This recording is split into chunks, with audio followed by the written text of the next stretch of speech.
اهلا بيكم اعزائي المشاهدين في قناه مارجو مامز كورنر مع تيتا ميري والاكل الصحي. النهارده مع تيتا ميري هنشوي الكبده الجميله دي بطريقه اسكندراني، طعم وريحه في منتهى الجمال. يلا بينا. ودلوقتي يا حبايبي هنشوي الكبده مع بعض بطريقه وطعم في منتهى الجمال. اول حاجه عندي كبده طرنشات بالشكل ده كده اهو، اهي كده. وبعد كده دلوقتي بقى هنحط عليها ايه؟ هنحط عليها فلفل اسمر وملح وبابريكا وماجي وتوم باودر وبصل باودر وكمون، كمون وكزبره، كزبره ناشفه وكمون قليل.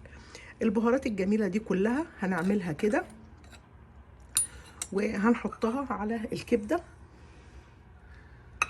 وهنقلب الكبده حلوه قوي قوي فيها في البهارات دي. ودلوقتي يا حبايبي بعد ما تبلت الكبده جبت صينيه اهي، وهحط فيها نقطه زيت صغيره كده بالشكل ده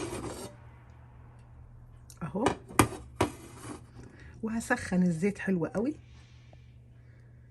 وبعد كده هحط قطع الكبده بالشكل ده كده، هحط الكميه بتاعتي كلها كده. ودلوقتي يا حبايبي بعد ما رصيت الكبده في الصينيه اهي بالشكل ده، دلوقتي بقى هنقلبها على الناحيتين. مش هتاخد وقت خالص لان الكبده ما بتاخدش وقت اهو، بالتوابل بامانه ربنا ريحتها رائعه، والطعم جربيها بالشكل ده حلوه جدا، وهتعمليها في دقايق. وهنعمل معاها كمان قرن فلفل اهو بالشكل ده كده.